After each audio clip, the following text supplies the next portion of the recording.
Hi, this is part two of how to sell your script. Part one, we spoke about the basics of marketing and how to calculate the sort of thing you should be writing and understanding that not everything will have a market. I'll put a link in the description below. If you like this sort of stuff, like, subscribe, and I'd love some comments so we can interact and learn together. So part two is going to be planning your script, the sort of thing that you can do to write something that will sell. So I'm going to take you through what I did for the very first thing I ever sold, which was the hostage, and the logic I went through and the processes and thought processes involved in creating that script. So the first thing I did, I established a market. Like I said in the first video, I thought a low budget film will always sell, because even if you've got a large amount of money, you can still buy a low budget film. So we need to keep locations low, number of actors low. So the smallest number of actors you can have in a film. So I thought 2.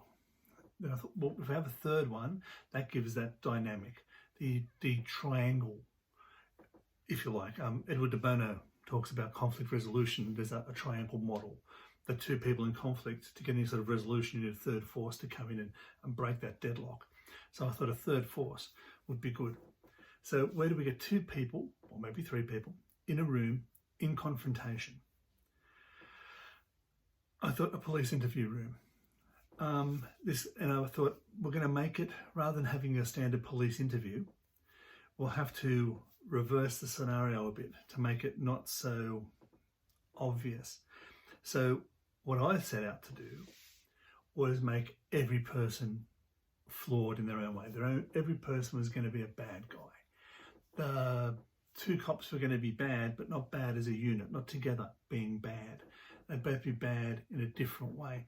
The guy they were interviewing was going to be bad. And since everyone's bad, it gave me the option to move the setting. And rather than make it a police station, we could then put them somewhere where they weren't supposed to be. So the idea behind the story is that one policeman has had a partner killed. He's got a new partner, and the guy who has the partner killed goes and kidnaps someone that he believes is involved. He's got him somewhere and he's been beating him up, torturing him, trying to get information out of him. But now he brings his new partner in on this. So now you've got that dynamic of the new partner, and these are all the conflicts. I could begin to put the conflicts together. I could use some field force analysis, which is in an earlier episode as well. I'll put a link to that. So what does the partner want?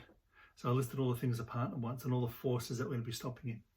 What does the detective want? Steve, the main guy. All the things he wants. What does the hostage want? The guy that's tied to the chair. All the things he wants. And now we can start pushing those things around, start putting them together. So you've got to make a setting. You've got to find a scenario, a place, make it sci-fi, a western, a war film, whatever it is. They're just settings, and they have certain rules and regulations and genres around them. But once you've got a setting, you can start pushing at the edges of the setting. You can start trying to find ways you can manipulate the setting. What the location will give you, what that feel will give you. Is it dark? Is it dingy? Is it bright? These are all things that will give you stuff to work against, to push against. Then you can put your characters in it like I did. So now I've got these 2 policemen that not only do they have the pressure of the situation they're in, they've got the pressure of the situation that they're police. There's going to be other police that could be involved in this. What they're doing is going against their greater morals. The morals of being policemen, even if they're doing something in their heart that they believe is good for society and police protect society, they're doing a bad thing, possibly for good reasons. So then we've got that the weighing up of the means justifying the ends, or the ends justifying the means. Then you've got to choose. Now I had that scenario. I had this soup, like a spaghetti of issues I could push together. I had to start designing characters and choosing who was going to be the protagonist. Well, most of the story is set in a room, and I already had Steve, the copper who had, or policeman who had his partner killed, he'd already kicked off the story by kidnapping the guy. We didn't see the kidnapping, but he was sort of in control. So since we've got him as an antagonistic force, because he's in control, he's in control of the scenario, which other people are going to push back against. So that leaves me the other policeman, James, and the guy tied to the chair, Eugene. So they're against each other, but they're also against the greater force, which is Steve. So now I have to put a way to have them into play. Okay, James is going to be on Steve's side to start with. So how are they going to interplay? So Eugene will have to try to get James on side, and just begging. That doesn't work with police. I'm a really good guy, please let me go. So he has to find some way of chinking that armour, getting around him. And because he realised they were new partners, that was he could start playing them against each other, start utilising their lack of knowledge of each other and maybe a lack of trust. And that's how the story formed. That was how it went forward.